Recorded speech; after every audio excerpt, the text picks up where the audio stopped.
I'd like to welcome everyone to another episode of Splash Brothers Luncheon. I think we're up to episode 31, actually. Uh, this is your host, Hurricane. As always, we're joined by a very special guest, Edreese. I'm pronouncing that correctly, right? I've never actually said it out. Yeah. Edreese works, Edreese, either one. Okay. Edreese? Yeah. Like Ed Reed? Yeah. Okay. Well, like the way we pronounce it, like in Farsi is just like Idris, but I don't expect Okay. anyone to say it like that. So Edreese or Edreese is fine. Okay. All right. Now when you said it, I think about it was spelled differently, but there was like this safety that used to play for the Colts. His name was like Idris Bashir. Yeah, him. Yeah. Do you know what up, Pele? There we go. Yeah, so we're introducing Go ahead. Oh, sorry. Go ahead. I was just gonna say he's got the same name. My parents just spelled it like this because they wanted people to call me Ed at school, but I fucking hate being called Ed. So I got you. Yeah, man. So yeah, we're Edreese, because I can't pronounce it the other way. Is joining us today. First time on, so we're happy to have you. thank you for having me. Yes, sir. We're gonna get into a few things. Got my boy Pele. Pele, can you hear me? Yeah, I can hear you. How do I sound? All right. And we're waiting for Balin. He should be joining us soon. But yeah, just wanted to I personally asked Edreese on to discuss some of the things that's going on this week. We'll get into that a little bit later. But yeah, how you guys been doing, man? How's your week's been going? How's the weather in your neck of the woods? What's on you fellas' mind? I like that shirt, Bailey. Thank you. I made it. You made it? I did. No compliments on my shirt. You see the 3 trophies on it? No. That's wrong. Wrong. Bailey, move a little bit closer, if you could. Let's get. Hold on. How's that right there? There we go. That's better. All right. Yeah, but yeah. Speaking of basketball, I may have to close my window. A lot of stuff been going on. Like, I think last week I did bring up Jello a little bit. I think he had his best games last week. Actually, I think the last game he played was Saturday, but earlier in the last week, I was very happy to see my young bull play well. You know, I'm rooting for the Ball brothers. Hopefully, he's gonna make a roster, make the Hornets roster. I know Pele. I had seen you were talking about what was it? Was it Jalen Green who went number 2? And was talking mess about the Pistons. We know that's your squad. Yeah, man. Just but the Pistons were looking good because I think I saw. Did they play the Lakers a couple days ago? And Cade had a pretty good game. I think we did play the Lakers. Yeah. Not sure. I know Cade's best game was at 7 for 10 from 3. I can't remember who it was against. So it may have been the Lakers. Okay, I can't hear you, Pele. How do I sound now? There we go. That's better. Yeah. No. The game where he shot 7 for 10 from 3, I think it may have been against the Lakers, but no, he played really well one game. Well, he's played pretty well all summer league though. There we go. Yeah. There we go. Yeah, man. Edreese, are you coming to terms with the Warriors dynasty and everything being over, or? Oh, baby, it's just starting. It's just starting. You seen Kuminga play? Moody's balling. Clay's coming back. We're gonna have a good time. Cum Bucket, that was his nickname. No, we don't call him that. Call him that. That's what I saw. So it's Joku or anything but Cum Bucket or anything cum related. No, but he's been hooping. Everyone called him a project coming in, and he's still got a lot to work on. But just seeing the stuff he could do in summer league, he's already got a lot of stuff that I think is NBA ready. Like, I don't think he's going to come out the gates and be like rookie of the year or anything. Oh, that's really locked But up. on the Warriors, I think he could contribute. was Locked that? up by Cade Cunningham. That's why. What'd you say? Yeah. In the 2 games that they played before the Pistons get eliminated. No, I'm pumped for the season. I think I saw Bovada had the Warriors as number 2 behind the Lakers for title odds. So I'm excited. Yeah, that's my whole thing. Like, I don't know about number 2, first of all, but I am like, I want basketball to start back immediately. I know we got football season coming up, and I'm thinking of becoming a Cowboys fan again. Don't do it. A non-emotionally attached Cowboys fan, but if I'm gonna follow football, I gotta have a team, and that was my team growing up. So Cowboys will bring you nothing but heartbreak. That's what I'm saying. I'm not emotionally attached to any team. And yeah, the Cowboys were the last one that I cared. I think the last time I cared about sports like that was, what up, Baylor? Last time I cared about sports like that was when you remember the catch that Dez had and that they ruled it? Yeah, man. I remember that game. Actually, no, you know what? It was the one after that when maybe it was 2 years after that when Aaron Rodgers came back and beat us in the divisional round. That was the last time I cared about sports like that. So, or like a specific team. But Balin, who you root for? Are you a Giants fan? In heavens, no. I'm rooting for Lamar. Hell no. I root for Lamar. Yeah. Go Ravens. I'm rooting for Lamar. I root for black quarterbacks. Okay. I'll be rooting for black quarterbacks. I like when black quarterbacks do good. So yeah, Lamar, fucking Kyler Murray, Dwayne Haskins, Jameis Winston. Where is Haskins still in the league? Turn. Haskins is on the Steelers. He's on the Steelers. Okay. He's on the Steelers. Backing up Big Ben, learning under Big Ben's tutelage. Yeah. That could be a good and a bad thing. Yeah. More bad than Deshaun, good. and then halfway through split to Dwayne. Yeah. That's what I'm saying. Oh. Yeah. Nah, we don't say that name on there.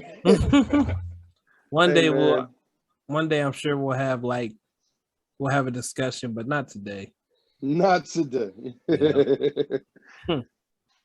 Yeah, but did y'all get a chance to check out the Malice in the Palace documentary at all? Yeah. John Tinsley's a dickhead. Who? John Tinsley, the dude that told Ron, you can get your foul. Oh yeah. That fucking dickhead. Why would you do that? Yeah. There was a lot of dickheads in that doc. For sure. Yeah. The cop still cracks me up how he didn't know that was Reggie Miller. Yeah. That's how you know you just a nigga. You still a nigga to them people, bro. Yeah. Don't give a fuck what you do. Yeah, shit. I don't know. I know they were playing in Detroit, but still, I feel like bro, it's Reggie Miller, man. Yeah, I mean, it was like year 18 Reggie Miller too. It wasn't like rookie Reggie. Yeah. Yo, who's that? 30. Who's that? I thought you were another Hall of Famer. Yeah. The fuck, nigga? Like, nah, he's bugged out for that shit. But anything. It really does amplify how the fucking media just switched on niggas. Like, yeah, for sure. Almost immediately. So real quick, do y'all remember that game that night? Because I remember. I didn't watch the whole game, but I remember the end of it. And I remember that game. I was too young. I was like 9. Yep. Yeah, I was 9 when that shit happened. Yeah. Yeah. So I don't really remember like watching basketball, being up that late to watch it. So I didn't see that. Yeah. I remember we always went to my grandparents' house on Friday, and me and my brother got back with some McDonald's, and we were just chilling watching some basketball, and then barely paying attention. All of a sudden, chaos. Yeah. Mm. Yep. I think you know what it was. I think I flipped to it just as it was about to get started. But I do remember like that night, it was nothing, but they like replayed the whole fight. It's like you could see everything. And I do remember like this, which I was sort of surprised they didn't put that in the doc, which is maybe they didn't have the footage, like it was scrubbed from the internet. But I remember John Saunders specifically calling the fans punks and all of that, and you know what I'm saying, like it was completely different discourse. And then you wake up the next morning and that's what you see, like it's flipped completely. Yeah, it made me feel bad for Jermaine O'Neal. Because like I had forgot how great he was. I know he went on. That was with the Pacers when he was the best that he ever was. So y'all haven't checked out the Mouse in the Palace doc, check it out. One other thing that I want to throw out there, the Giannis book is incredible. I have not read a book all the way through in outside of school in like 4 years. You know what I'm saying? And this was like legit. This was the first book that I actually finished. Like I said, outside of school, and I finished it in less than a week. Audio book. That's my first audio book too. So does he read it? Say again? Does he read the audio book? Nah, no. The author. Let me close the window. Motherfucker said this Giannis read the book to you. Audiobook's like 3 months long.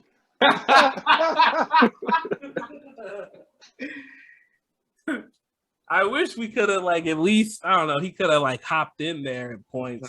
Just throw that Giannis book on if you ever want to backpack Europe. Yeah. You want to walk across the country? Listen to the Giannis book. Maybe the Greek one, because they have a Greek version. Maybe he's doing the Greek version. That'd be cool. Yeah. But I mean, like, I knew a little bit of his story, just from like fucking Sports Center or whatever. And then the Woj pod had like a 5 or 6 episode, like kind of documentary last year that was really good. And this was like kind of a continuation of that, like in more detail. I wonder if I don't know, it just made me think, like, I wonder, like, you remember when Woj, the whole Rachel Nichols thing, and Woj was calling her a bad teammate, and then like the next week motherfuckers was calling Woj a bad teammate, like saying that he, steals people's stories and shit like that. It just makes me think, because this book, like, it was obviously she was working on it before Woj did his thing, and it's more detailed and it's all that. But I was wondering, like, did he take from that? I don't know. But some of the shit was like, not saying only one person could have got that information, but I don't know. It just made me. But yeah, check that out if y'all haven't already. We're going to, coming up, we're doing a little book club. We're part of a book club in the Discord, actually, and we're going to be discussing it on the pod. Maybe I'll save that until we have like an actual start date. But the book is called Football Against the Enemy. So that's what we're going to be discussing. I'm not sure if I don't think it's going to be next episode, maybe the episode after that. But yeah. Let's see. What else we got? Taliban. Talk about Melo telling them, the fucking Taliban, my nigga. Now, what you got? I was gonna talk about LaMelo telling them kids not to go to fucking school. Oh yeah, like some nerds and some shit. But nah, talk about the Taliban, my nigga. Speaking of 2004, my nigga, the Taliban is back. Yeah. Fortunately so. Some would say they never left. Nah, they never did. They were hiding in their caves, hiding in Pakistan. You want me to just dive right into it? Yeah, let me. Okay, so real quick, right. Edreese. Like I said, I wanted to have him on, not just for this, but follow him on Twitter. Saw, he had like, some very passionate things to say about what's going on in the Middle East, in Afghanistan. I know that you have family. Are you originally from there, or I know your family is? I was born and raised in the Bay. Okay. I've been there once for about a month. My parents are both from there, both born in Kabul. So this is like really tough for them right now. Right. It's tough for me too, just seeing like, because I still got family over there. We got family, friends, and that sort of thing. But it's just kind of like reliving that what happened 40 years ago, and then again 20 years ago, and now it's happening all over again. Right. Like just a quick rundown of the history of the recent history of Afghanistan is the Soviets invaded, and then there was a group called the Mujahideen that were fighting them. During the Soviet occupation is actually when my dad got out. So both my parents' families were kind of well off. And so my dad was like in a brand new Land Rover, and the Soviets pulled him over. He was like 16 at the time. And they're like, "Oh, you stole this car. There's no way you're this young driving this." They put him in jail. So within like a week, my grandpa had to bribe guards and shit, get him out, and then bribe people to sneak him off to India before he goes back to jail again. From there to Germany to here. So that was like his whole way of getting out. My mom's was another refugee thing. She was luckily able to make it out with her brother. But we have a lot of family that are still over there that, had people that couldn't leave, or people that were in the military and couldn't leave. So they're kind of just stuck there right now. When the Taliban took over the first time, it was a lot of like women couldn't do a damn thing. They were just stuck at home, kind of what they're telling people now, but they're trying to make it sound a little bit more progressive, but it's all lies. Like, don't believe anything you see on the media of, oh, women are going to be able to go to school and stuff. They're waiting for the attention to go away, and it's going to be right back to square one.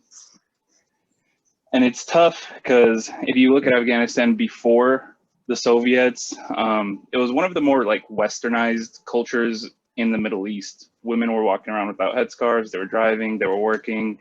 They were going to school. It was beautiful. And it's just a country that's been torn by war for 40 years. And you always kind of got the feeling that the U.S. occupation wasn't really going to make any sort of permanent change. Right. I think the change that I'm looking for in this generation, or I'm hoping for, is those people got 20 years, or the kids growing up now that are going to be the ones fighting, they got a taste of that freedom and of being able to do, follow their dreams and do that sort of thing, to where they won't stand for this kind of thing anymore, and they'll actually want to fight. Right. And that kind of brings me to a point. I think this is the thing that you responded to on Twitter, is everyone has this idea that over the last week, the Afghan soldiers just threw their guns on the ground and said, "We don't want to fight, just come in and take it." And that's not at all what happened. If you think about it, it's been 40 plus years of war. Everyone's morale is down. All these people have ever known is war.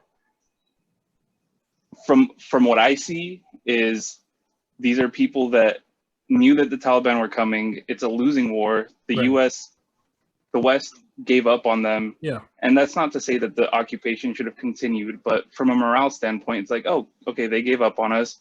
The government all cut deals with the Taliban instantly. Every single one of them cut deals because they wanted to keep their power. They wanted to keep their wealth. So in the civilians' eyes and the soldiers' eyes that aren't getting paid consistently, they're just like, what am I going to do fighting, get caught, and then my entire family gets killed. My wife gets taken from me. My daughters are going to get taken to be wives of these people. I'm just going to, bide my time and go home. Right. There's no reason to fight. Right. It's like, it's hurtful to see that on Twitter, see it in the media, see people saying, or forget the media, the president of the fucking United States said we gave up. Right. 120,000 plus Afghan civilians, I'm sorry, not civilians, soldiers and civilians have been killed since 2001 alone, not even counting the 20 years before. 120,000 plus people. to say that we just gave up is absolutely absurd. It's offensive, and it's angering. I'm actually like been mad about this for the last 4 or 5 days. Just every time I see it, I just get angry.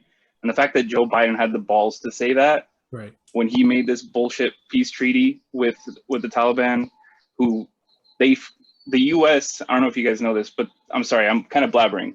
You're good. But You're the good. U.S. You're good. For sure. The U.S. made a deal under the Trump administration to free a prisoner from Pakistan, a Taliban prisoner.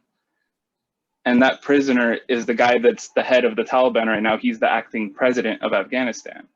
So it just kind of goes to show you that this peace treaty that the Trump admin did without an Afghan government official in the room, it was literally Mike Pompeo and Taliban officials in a room together with no Afghan government in there. It was never meant to protect the Afghan people. Right. The U.S. they signed the treaty and left without waiting to see if anything from the treaty actually came true. So it's just a wild situation, and I just think of the videos. I think of the kids that were, I'm sure you guys saw it, the kids that were just clinging onto the plane as it took off.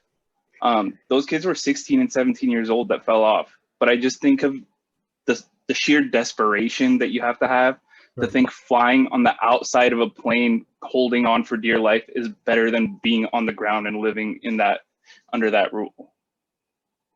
Right. So I kind of, blabbered a little bit, but if you guys have any questions, I'll do my best to answer them. Jesus fucking Christ.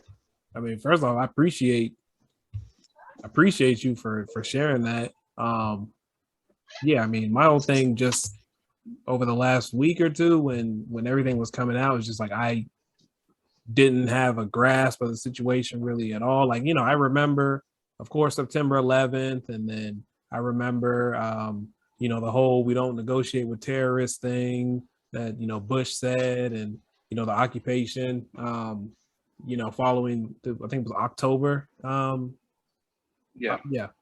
And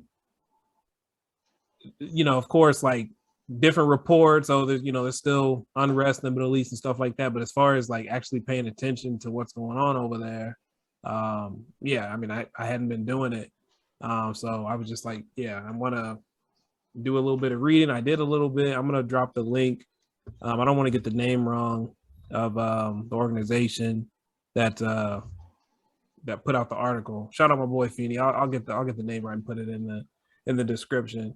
But just like going back, and I do remember that there was no one from Afghanistan that were involved in the September 11th attacks. At least we're on the plane, but yet we still, not we, but the United States still was like, we're going over there.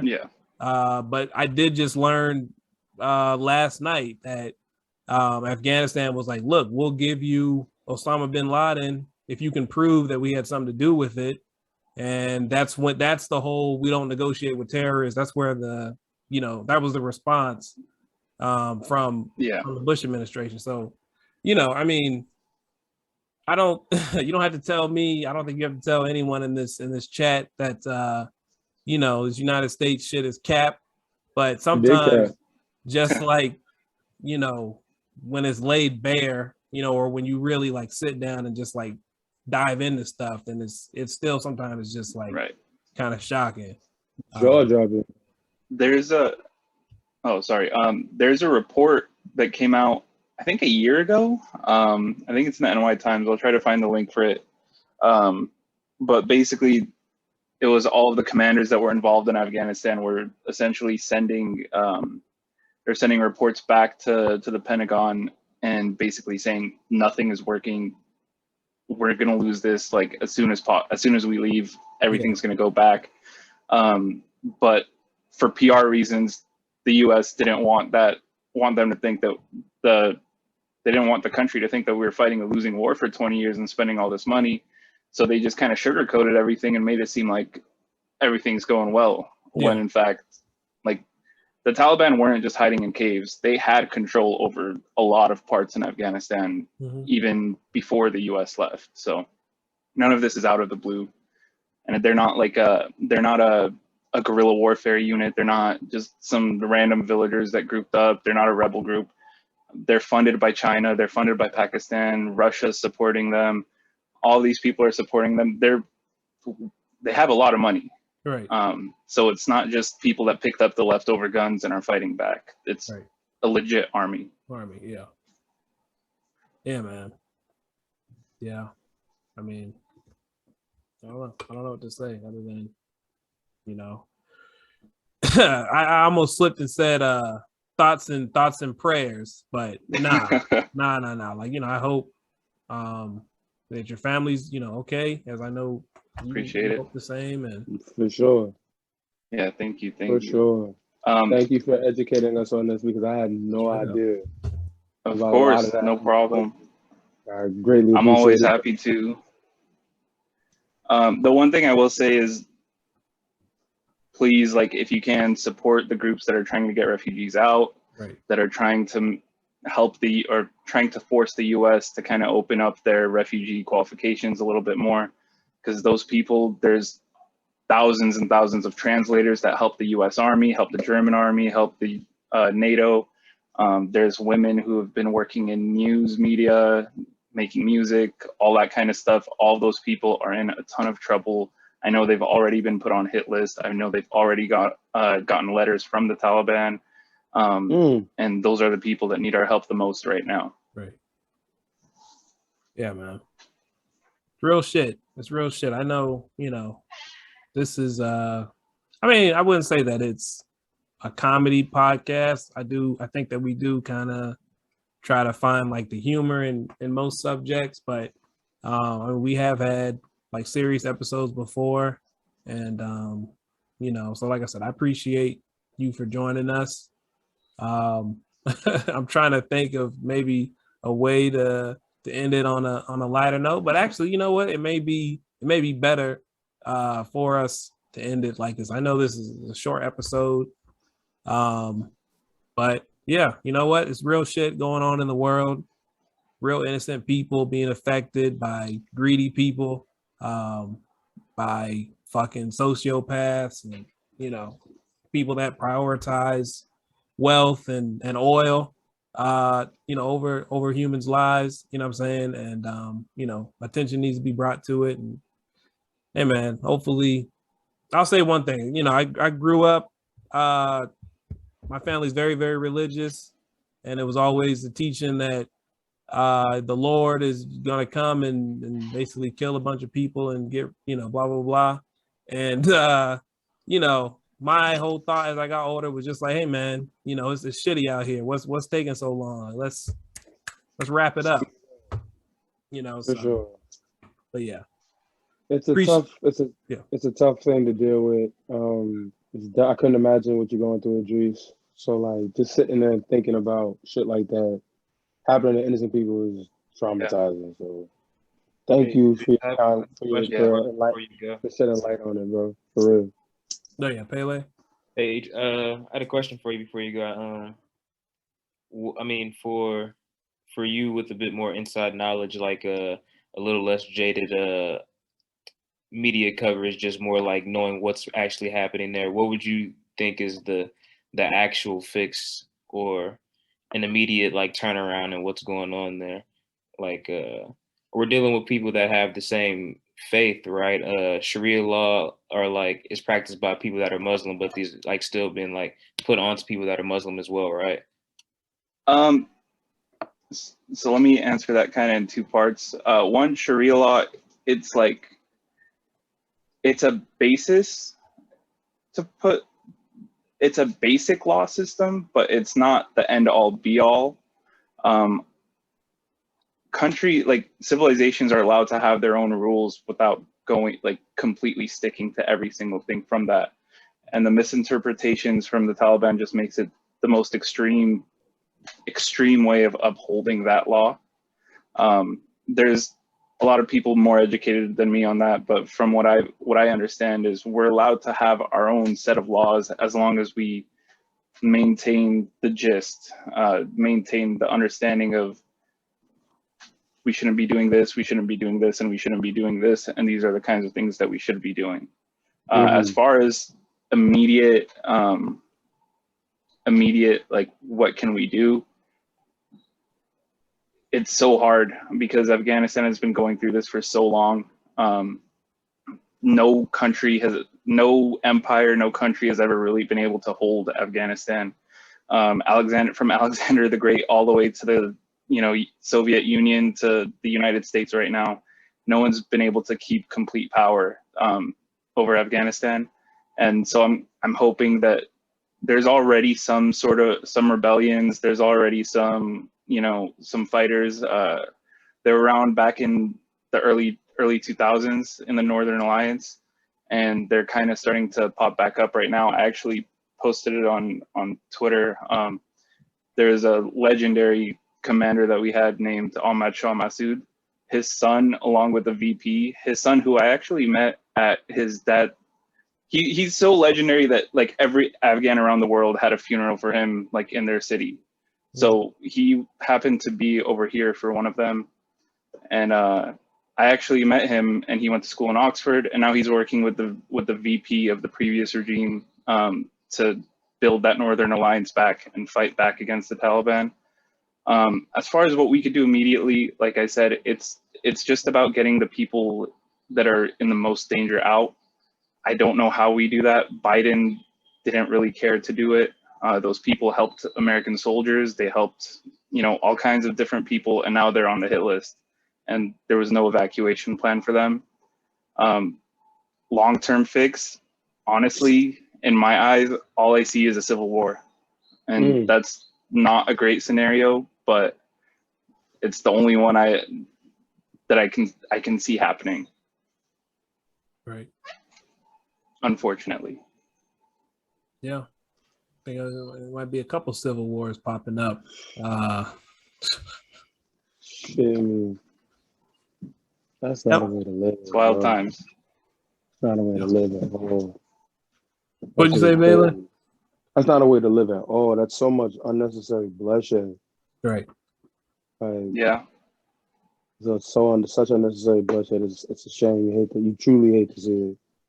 Yeah. Like, I wish there was a way for people to just be like, but I feel like it's almost in human nature to just destroy shit. Yeah. And it shouldn't 100%. be that way. It's almost like it's normalized now. And if I could add one more thing, I know I've been talking a lot, but don't think for one second that the Taliban is doing any of this in the name of Islam or because they're trying to be good Muslims. There is trillions of dollars in Afghanistan in contracts, in mineral deposits, in the opium trade. That's part of that's probably the main reason that the U.S. stayed in Afghanistan for as long as they did, even after bin Laden was killed. They're not doing this for any sort of religious reason. They're not trying to be holy. There's just money involved, and that's really the gist of all of it. Yeah. Insane, bro. That's just insane. Yep. What can't think of the detective's name from The Wire. So you follow the money. You don't know where you might go. Lester Freeman. Lester Freeman. Yeah, man. All right. Well, look, like I said, I appreciate Edreese. I appreciate you for joining us. Pele, appreciate you for being here. Balin as well. Yeah, man, appreciate y'all for listening. And we're gonna see y'all in a few days. Pray for Afghanistan. Pray for Afghanistan. Yeah, pray for Afghanistan. Do it. Sign those petitions if you can. Yes, Appreciate you guys for having me. absolutely. Pray for Afghanistan.